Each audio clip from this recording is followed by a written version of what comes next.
Our next session is a conversation with Ndejuru and Odile Katese Gakire. It will explore various theatrical techniques, discussing their development and use as treatment tools in supporting mental health. It will be moderated by Odile. Odile Gakire Katese, or Kiki, is a Rwandan actor, playwright, director, and cultural entrepreneur whose work has been honored around the world. She has a vision that is a long one of how art will heal and inspire the country. Currently, she's the director of Women Cultural Center. She's the first recipient of the League of Professional Theatre Women's Rosamund Gilt and Martha Cogney International Award. She's also a fellow at Salzburg Global Seminar, and her work with Ingomansha is one of the recipients of the 2012 Carnegie Common Ground Awards. The floor is yours, Odile. Thank you.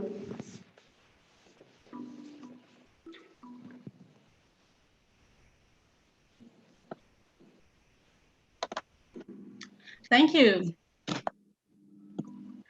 Hi, everyone. Hi, Lisa. I'm really happy to be part of this. And I'm very excited to talk about your work. Actually, we met in 2000 and long ago, and recently we met again in Toronto, where at the Canadian stage, where I was performing the Book of Life. So welcome to this. I'm really excited to be talking about the playback theater. So maybe if you can tell more about yourself and what you do.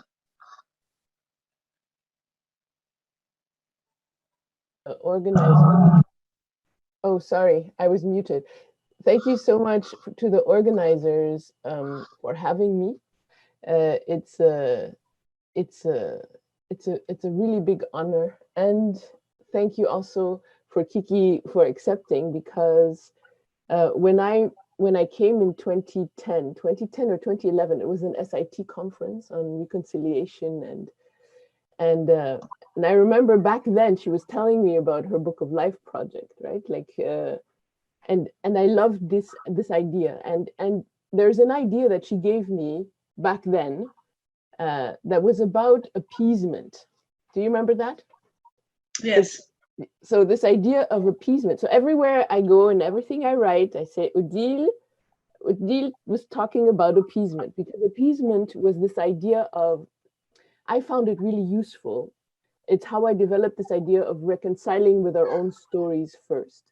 It was a good word for the healing, when we're talking about healing, it inspired me over this past decade. And so that you're here with me, that today, that is my present.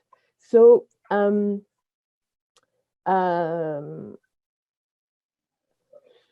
so did you find this notion of appeasement with playback theater? How does it work? Yeah, so I was very, very fortunate in the last 15 years to be working with a community university research project called Life Stories of Montrealers Displaced by Genocide, War, and Other Human Rights Violations. And so this was at Concordia University in Montreal. And I've been, for the first 7 years, I was working in the project, and for the last 7 years, I completed a dissertation about it to finish sort of thinking about all of this time, what we had done. And this notion of appeasement has been staying with me as I was thinking about the working through of our stories, right? Like, I was born in Butare, I was raised in Germany, then in Montreal, Canada, and in our community, in our Rwandan community here in Montreal, in the diaspora, I felt as though I struggled when I was a teenager. I struggled, but I felt that a lot of us struggled, but we didn't necessarily speak about it, right? And so when I came back to Africa, I came back to Africa in 1990 for the first time, and then I met cousins and people of my family in the camps in Uganda, in Burundi, so in the different places, and that's when I first started hearing about the war effort, right? Like this idea of going back home, and these were all ideas that I didn't know what to do with, how to.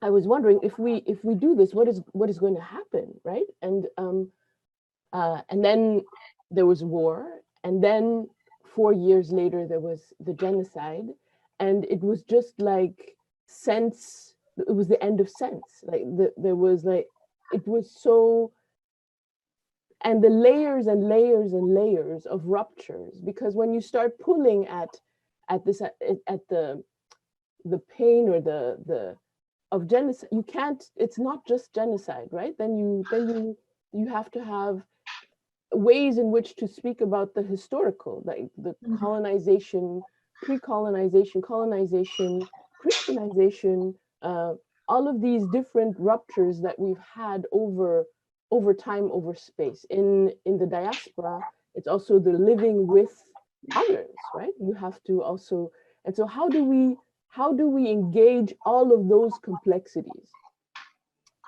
And so this idea of appeasement was something that we could use, because you can't really talk about healing when we're talking about a wound like the one of genocide. You can't really say something like, you're going to be fine. It's how you're going to carry it so that you can keep going and you can honor what happened, right? Like you have to be able to do both. And so I found appeasement was a way, it's something that you could carry that kind of thing with. It had these connotations. And the playback theater was a great way. So the project was about oral history. So oral history is a way of learning about an event through the testimony of the people who lived through it. So it's a history, but from the people, right? It's not the history from the books, which to me was very, very, very important. And then the other thing that was very, very important for me was the arts, because the arts allowed me to engage with all of it. And so creative writing, performance. I had been working with art before, community art. I think Devorah Newmark, right? Yeah, she introduced me to community art like in the early 2000s. And so when I started this project, I was already doing a community art project called Tuganire, which was about, let's talk about our things, and so let's dialogue and find solutions for our problems, right? Let's talk about us for us. And when I got into this project, I didn't know there was such a thing as oral history. So I came as a newcomer into this practice, this discipline, but then I stayed there for such a long time that it's now part of my toolbox. But oral history, and especially life stories, so the interview of a person's life, right? So in our case, it was around violence, but it was the before, the during, and the after, right? And so talking about your memories, right? Your memories of, let's say, your grandparents, your parents, where did you live? What did they do? How did they educate their children? Was there a difference between education as a girl child, as a boy child? How did you see, how did you play? What did you play? How did you go to school? What did you like? And all these elements make for stories of a life, right? And so we had this beautiful, beautiful idea that we could go as many times as you wanted. So one life could be 1 hour, but it could also be like we have an elder whose life story is 22 hours, right? And knowing that even in 22 hours, you won't have said everything, right? So how do you get to these different life stories and how do you share? And so this playback theater was an amazing way, I found, to work with our stories, our individual stories, but collectively, because I find that I'm a psychotherapist, so I'm trained in Western ways of one-on-one psychotherapy, but I found that this one-on-one does something, but there's a whole collective and social and political dimension that you can't touch with this one-on-one therapeutic, these models. I found that there's something very, very powerful in sharing stories, because one person says a story and this story then resonates with another story, and then another story resonates, and then as a whole we've listened to maybe 5, 6, 7, 10 stories, but these stories are then all shared, right? And they resonate with all of the other stories that we're made of. And so over time, I find it's a very rich way of glimpsing, fragments and getting to know each other, building trust. Yeah.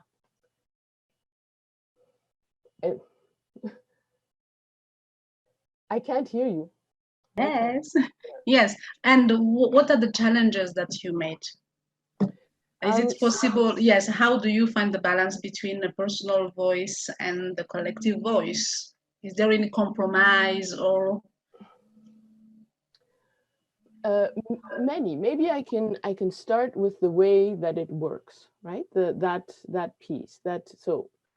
We developed. When I speak about we have a group called the Living Histories Playback Theater Ensemble. So we were created within this larger project of the life stories of Montrealers. So we had Rwandan stories, but we also had Cambodian stories and Jewish stories and many other groups. And so playback theater is a method that was developed by a man from New England and Jonathan Fox and his wife, Jo Salas. And so what it is a form of improvisational community theater where you have a group of actors and an MC, like a conductor, and we play for an audience. We play back the stories in the audience. And so how it works is that we get invited into a group. The group decides on a theme, and then we start asking for stories, and we start slowly, very slowly. So, how are you today? And then you have, I'm fine, or I'm tired, or I've had such a difficult night. It starts really slowly, right, in the audience. So there's a teller from the audience that gives us a little piece of something, and we play it back, and we play it back through forms. So there are forms, very simple forms, and then they go into larger, more complex forms. So you have a fluid sculpture, for example, which is like a sound and a movement that speaks to what they heard of the emotional piece of what was said. So let's say if you said, if I ask you, so how were you this morning? Or what are you bringing with you this morning? How are you? And you say, let's say, je sais pas, tu veux dire quelque chose? Yes, I'm fantastic. You're fantastic. And so let's say so as a conductor, I say, okay, Kiki is fantastic, right? And so the four, let's say there's 4 actors and a musician. The 4 actors are going to, if we say it's a fluid sculpture, let's say, the 4 actors are going to play fantastic differently. So you're going to have a collage of a sound and a movement that says that you're fantastic, right? And it's very, very simple, right? Like, he's fantastic, let's watch, right? Right? You're fantastic, right? Or it's so Zoom obviously is a little square, but I mean, like when you're in live, you get the, you know, the and so that what we want to do is to be able to amplify the four of us, the feeling that you get back. So it's reflexive praxis, right? Which as a if in therapeutic practice is something that you do all the time, right? You reflect back. It provides the possibility for insight, right? Like I say something, I'm not necessarily aware of what I'm saying, but if you say it back to me, then I can see it, and then I can look at it and say, oh, and then I can adjust it, right? It's insight and agency. So as a group, it provides us the possibility to how can I say, to interpret something. So obviously it's an interpretation, so nobody's there, right? Like how much do we know actually of what you feel? It's never going to be correct, right? It's never going to, but we try, right? And that is what as humans we can do, right? We can take the risk and say fantastic. But then what about if we go further, like if we start putting complexity in there, and then we say, well, are there times where, you know, things are one and also something else, right? Are there tensions sometimes? Are there stories of tension, right? And then we have another form that plays with tensions. And then we have like 3-part forms, and then we have metaphors, and then we have, so there are different forms that allow us to welcome, to accueillir, welcome a story, and step into it, right, with these forms. And so when we do the interpretation, we go back to the teller and we say, so did that speak to what you were saying? And then people say yes or no, that was not at all how I feel. It doesn't have anything to do with it. Oh, then we can come back and we can say, oh, tell me more.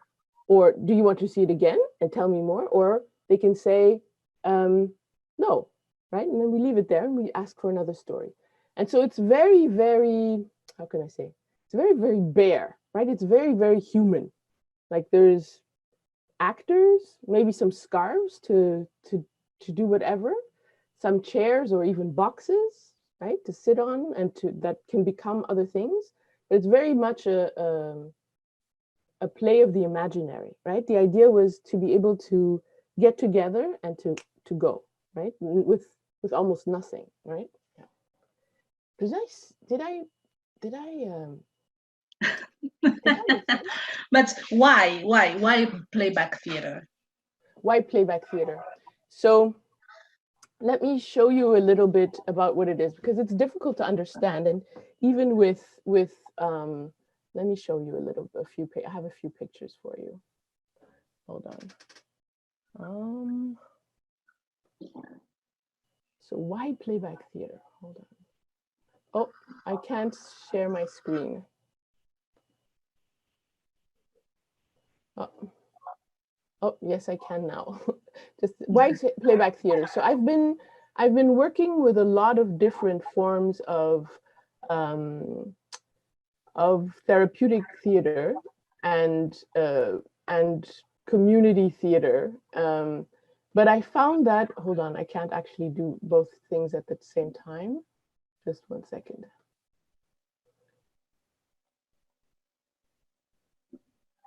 Just 1 second. There we go. Okay.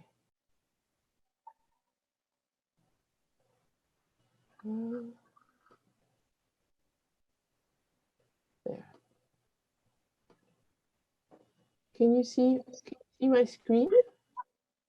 Not yet, but you have started. Yes, okay. We can see. All right. So why playback theater? For me, one of the things that was very, very important is that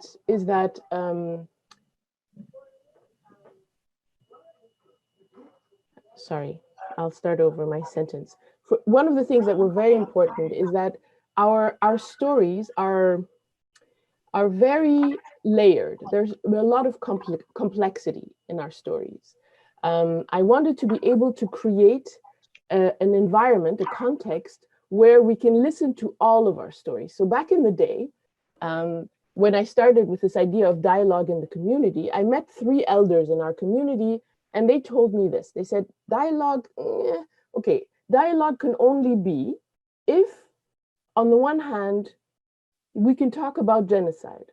If we agree that there's genocide, then we can talk, right? That was one person said that. Then the other person said, yes, we can talk about genocide, but there isn't only genocide, right? We have to be able to talk about that too. I said, okay. And then there was another one who said, dialogue, what? We're not going to dialogue. Our community is dysfunctional, he said, back in the day, right? So that was like two decades ago. And I remember thinking, back then, I was thinking about this person saying the community is dysfunctional. It's like, oh, what does that? I continued, but when I think about it now, I think that there's something about, we have to be very, very careful about what all these different wounds mean. So we have to be in a safe space. When we were doing the oral history project, we were in an institution, in a university institution, with lots of, checks and balances, like something much larger than us was holding us, right? The nature of this is a very vulnerable nature, right? It means that you want to together explore who you are and what you're made of, right? We want to explore together who we are and what we're made of. And the idea is an idea of radical acceptance, right? We are taking the risk of speaking ourselves, and we are also making sure that we are holding each other when we do, and witnessing each other, right? They're very different. There are all these different layers that need to be coming together, right? I've never done this in a completely hostile environment, right? You can't, like, there are conditions that need to be there. And if you are, and it's uncomfortable, right? Like, I remember when we started doing this with the academics, for example, academics are in the position of asking questions. They're not necessarily being asked to bear themselves or share, right? But when you are participating, it's a form of ritual, right? Like it's spoken about like a performance, but it's a form of ritual, because you are coming in and for the time you're making community together. You're sharing, whether you're sharing a story or just listening and witnessing other stories, you are active in something that is going on, right? And so to be able to speak about these different things, about migration, exile, about immigration, how you integrate into society, to be talking about issues of, mental health, to be talking about substance abuse, to be talking, all of these different themes are possible, because what we're talking about is one story at a time, one feeling at a time, right? The perspective you have about something that you put in there into this container that is built slowly and then with larger and larger complexity, so that it can hold more and more and more. And for the people who are doing it, so for the actors, people who are working together over time, over a large period of time, you can't do it unless you can't work with other people's difficult stories unless you have first worked with your own. And so that is something that is very, very, that I always, as you can tell, I get excited about this. So this is something that I find that congruence, that alignment, where you're working on your own stories, you're caring for each other, and then you can care for the larger community. Because there were so many different initiatives, right, about active listening in the community. But I think that the story, it's so complex and heavy that we need to be many to carry these these these stories and these journeys. We need to be able to hold each other, right? And so holding each other as an ensemble is something, and then being able to hold the larger community that you're serving is another thing. And over time, you know, it's one thing you can do it once, but if you do it over time, you can go deeper, right? So those were the things that I really loved about playback theater. And the fact that it wasn't, you know, like, for example, it's not pure playback theater anymore, because there was a lot of work around trauma. We worked with the work of Jacob Levy Moreno, who developed playback psychodrama in the 40s, right? So there's a lot of his influences in there. There is a drama therapist in New England called David Reed Johnson, who developed this form called developmental transformation. There's and some of my colleagues are working with that method, so that came in.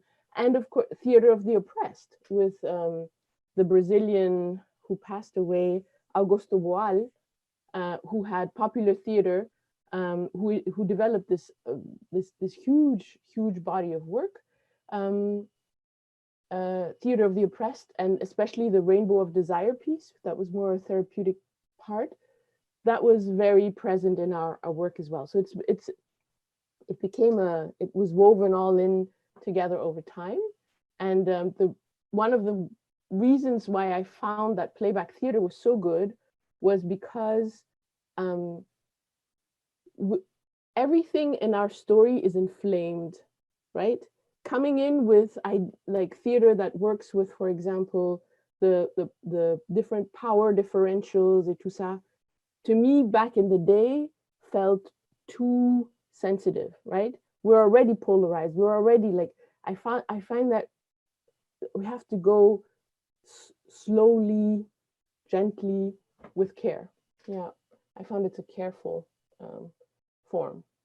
Okay, thank you. And to what extent were you able to do what you meant to?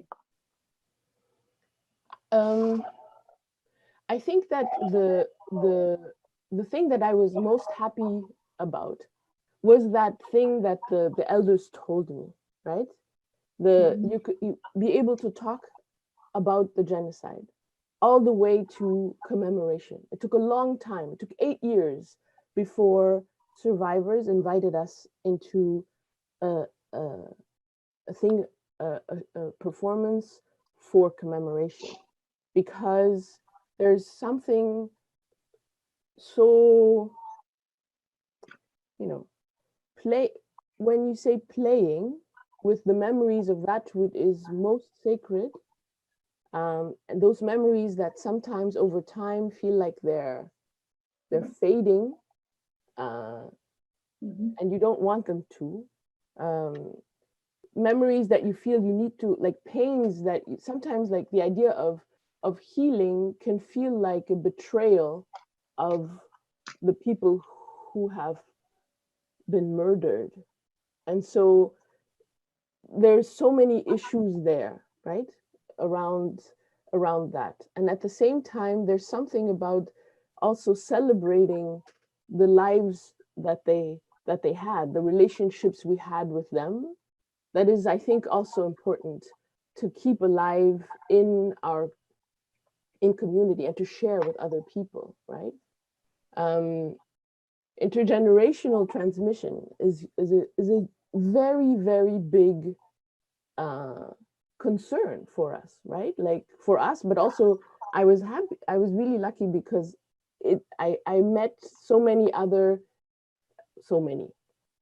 groups of genocide surviving communities, and they're concerns that run through those communities. And so this idea of how do we speak, when do we speak, what do we share, can be explored really, really gently. There are what was the question? So what do you feel? the other thing was these ideas around when do we speak about, so commemoration on the one hand was one thing, and it needs certain things. You can't, and then there are other stories in the community. And how do we create containers for all of these perspectives? Like I wasn't here in 1994, right? I was in Montreal and I was watching things on television, right? But somebody who was there and who came out has a different perspective. Someone who was in a neighboring country had different, someone who was in Africa, in Europe, someone who has different experiences in it, like different location in the conflict, right? How do we make sure that we can welcome all of the stories, right? Like I remember a young man who said at one point, he said, I'm sorry, I am half. And I was like, what does that mean, right? This idea of we're all half, right? We're all half mother, half father. Okay, like that is, but this we can't have children who are sorry to begin with.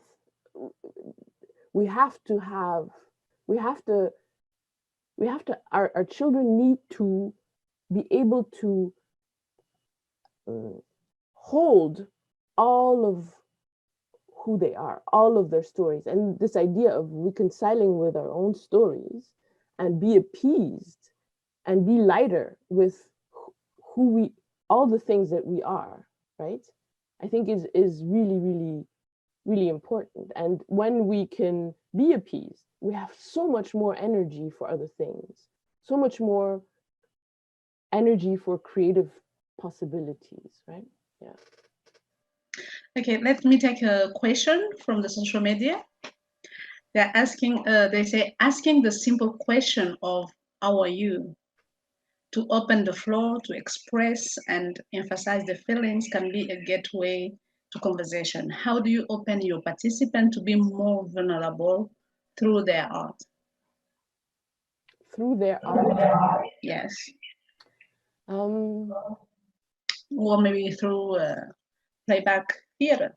Well, in a playback, how can I say? In a playback, let's say performance, there's an arc, right? Like it begins with something, and then we can stop sharing maybe the screen. So let's say you begin slowly because you have to build trust. Trust doesn't happen like this.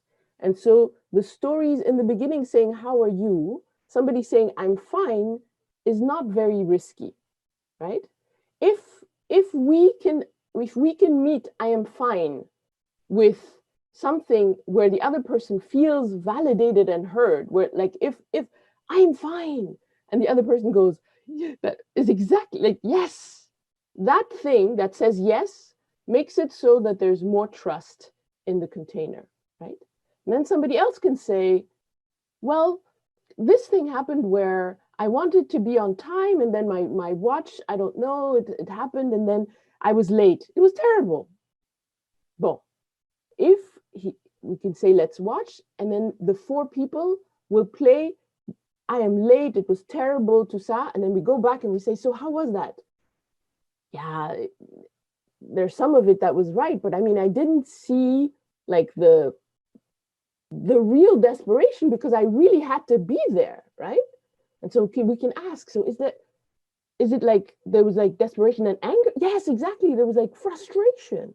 You want to see it again? Yes. Okay, so let's see it again. And then we play, you know, that idea of, oh, it was terrible, and then the frustration.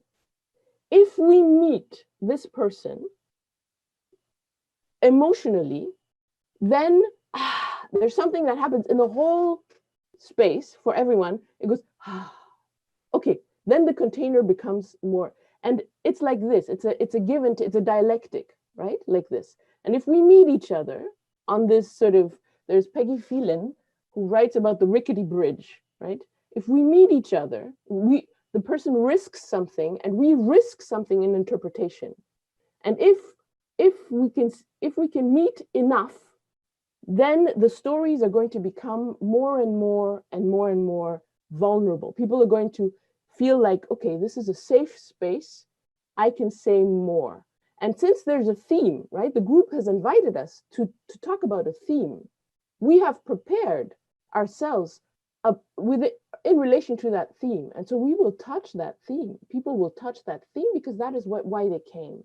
But the level of risk that people are willing to do is going to depend on the way that we have been able to meet people, yeah? And the trust we have developed. So how do you situate mental health in this conversation? So we, in many ways, we had, there were a lot of therapists in the group, but we weren't only therapists. We were therapists, artists, educators, and everybody came. So you've seen the stories. You've seen the pictures. We weren't all Rwandan. Like, I think I was the only Rwandan there. But we had people from China, from Vietnam, from Pakistan, from so Holocaust survivor generation. So people were related to that question of war or genocide, or the way organized violence touches people's families and lives, right? And so these were the people who we were as an ensemble. We were a microcosm of this larger project, right? And so, sorry, I went on a tangent. What was the question? Yeah, mental health. So mental health, we didn't want it to be therapy. We really fought for it not to be therapy, because what therapy does is that, or at least how we interpreted it, was that therapy means that you as an individual, with everything that happened to you, find yourself in a one-on-one situation with someone, having to work it through. When what happened is a huge thing where so many people were touched by it. And so why shouldn't this work, this emotional labor, be shared and normalized with each other, right? When you see how many people were touched and in how many different ways, you're no longer isolated in the way violence can isolate you, you know? And so this idea of, I think it was a holistic, the life story. Everybody has a life, everybody has a story, right? The idea of community, because we're not so much individuals. We're also very much family and community people, right? There was that idea, the idea of integration, right? Like synthesizing over time, trust building. This relationality is very, very, very important. So mental health as a communal, the individual within a context of history, of geography, of family, of all these different axes going through them, but the story is carried within the individual, and it's one story or one fragment of the story at a time, right? And this fragment of the story is then being held in a larger container and resonates with other fragments of other stories that we all hold. Yeah. Yes, thank you. And I have been having this question that is really challenging for me to answer. Always, even in my work, this is also part of my journey, how it's so easy somehow at so simple to rebuild the buildings, the infrastructures and everything, but how do you rebuild a human being? Can you help me with that question? Yes, I don't think rebuild. You know what I mean? Mm-hmm. Like we can never go back, right? And so to me, it's about how do we build from where we are?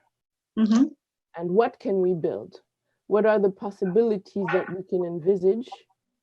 And sometimes when we're weighed down, we can't see a lot.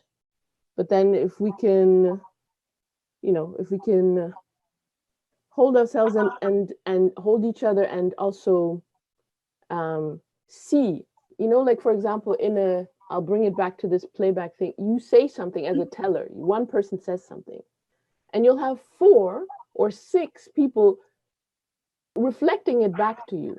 It means that there is 4 or 6 different interpretation of this one thing. So what you carry as one thing is given back to you in many different ways, and then it opens up something, it opens possibility, right? And so that is one thing. There's when you sort of start, you can imagine possibility. And I think that when we are in conditions for healing and appeasement, right, when there's not too many other stressors, that I think that there's still something inside that is going to want to heal. And if you support that thing, then it will go forward. I was thinking about, I had another thought. I go like this, and then I'm like, wait, what is the other thought? The other thought that I was having was like, pain is very specific, right? In our when we're hurting about something, it's not something random. It's something very specific. And like, let's say we're talking about genocide. It's like an event. It touched so many people in so many different ways, but how did it hurt specifically you? And so it will have hurt in many ways, but there's one thing that is right now bothering you. It's right now. And so if we manage to touch this one thing, can we, it's like a bump, or can we appease this one thing? And then what happens when this sort of get appeased? Then there's something else that's going to come up. Is it going to be as harsh, or is it going to be something that has a bit more space, right? Is it looser? Does it allow for more movement, right? Because that is what healing, or to me, is it's not an abstract, right? Like it's something where there's movement again, where there's healing again, where there's life again, where there's possibility again. And you start wherever you are, and then what is possible becomes visible as you go, right?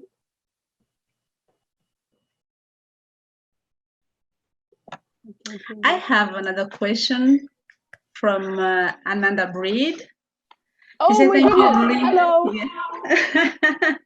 And say thank you, Lisa and Kiki. What do you do if the individual or audience is not able to hold the story?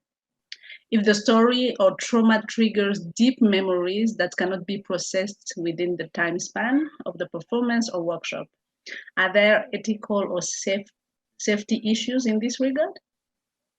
You can see the question in the Q&A. If I start looking at the questions, I won't be able to contribute. Okay.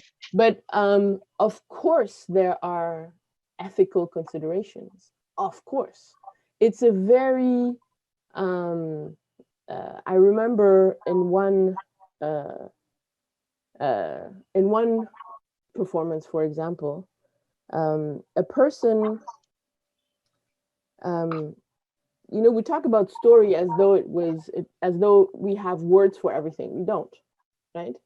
There is times we don't have words for everything. C'est pas vrai. And so when the person was trying to say something, right, was trying to share something, and there's a lot of charge to it, right? It's not.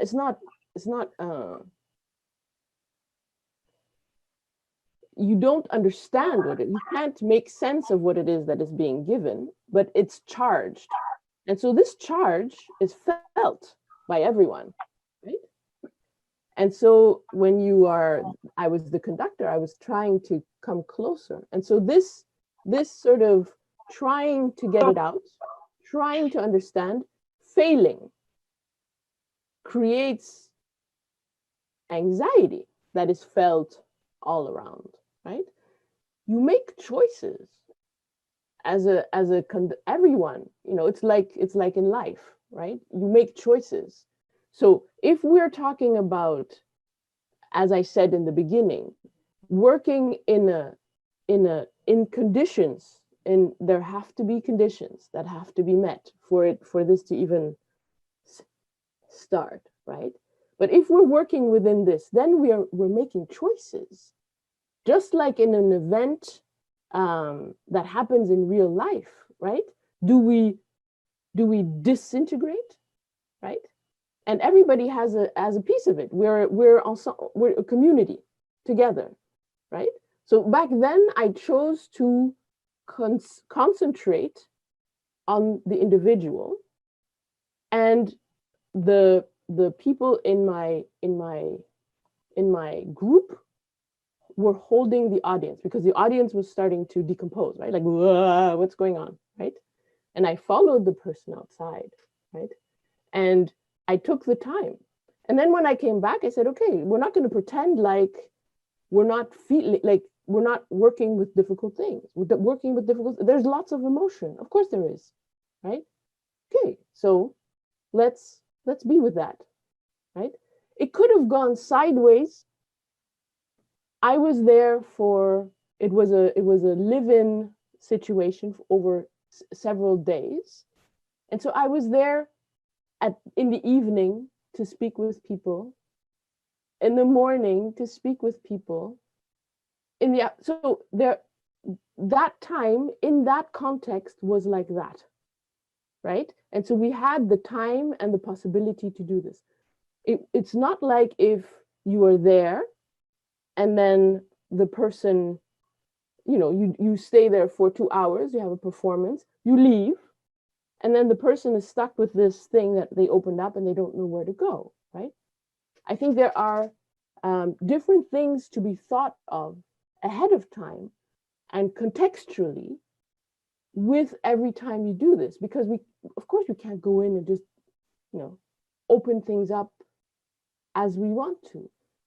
The alternative is also, I think, not a possibility, because there's a lot of energy, really important energy, that is spent suppressing and silencing what we have inside. If we can't live, that is also huge loss for us as individuals, as families, as a community. And so I think these things have to be weighed carefully, but I think it's worth it.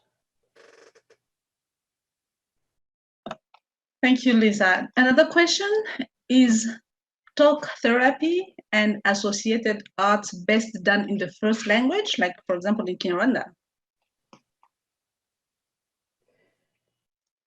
It's just like with this idea of reconstruct. For me, I start where I am. Like I was born in Rwanda. I don't speak Kinyarwanda yet. It's coming, but I think there are many in that situation who speak it somewhat, maybe not as. I think there are different environments, right? Like if you go inside like I was here, I was working with people here, the community here, right? Then if when I went last summer, I came to Rwanda last summer, and we did like a little tiny bit with Odile. We went to a group of the Never Again Rwanda folks. We did just a little bit, like a tiny bit, right?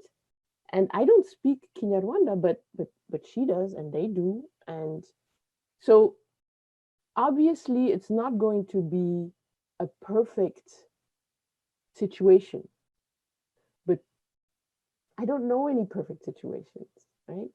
So we're going to do what we can with what we have, and we're going to this is how we've gotten from there to here, right? And this is how we're going to get from here to there, from strength to strength to strength. And we don't have to rush, but I think it's worth doing. That's a beautiful conclusion. Yes, I feel like this space of healing and commemoration and mental health, this is whatever we are trying to do, this is the only space where I feel also safe to fail. Because I need time to, every time I fail, I just try again and again and again, and with the hope that sometimes, somewhere, something will trigger, will open up. Yeah. But it really takes time. It takes a lot. And it's really great that you have been doing this for the last 16 years. Yeah, longer. Like I think the what is interesting is that you have to find the spaces. What I love about this conference is there aren't that many spaces yet where you can think about these things, these art, mental health, to think about things differently and adapt it to the situation rather than. That is what I love about the university, this idea of the global health equity. I find that I'm so grateful that it exists in that way. And I'm so happy that we have these spaces to stretch and invent the possibilities that we need to get through what we need to get through. Maybe my last question will be: do you think that the answers for the healing, or I don't know why I keep talking about rebuilding the human being, but or repairing the human being, are the tools exclusively or mainly artistic? Is it mainly artistic? I think therapy is art and science, right? Like it's not like it's. Is it mainly? I found that the creativity with there's inherently this idea of possibilities, of inventing, of working with limits as constraint and as possibility, right? Like the creative constraint is something really interesting, right? Like art as a person taking decisions, right? Like I choose this. Why do I choose this, right? I could choose that, right? There, that possibility, that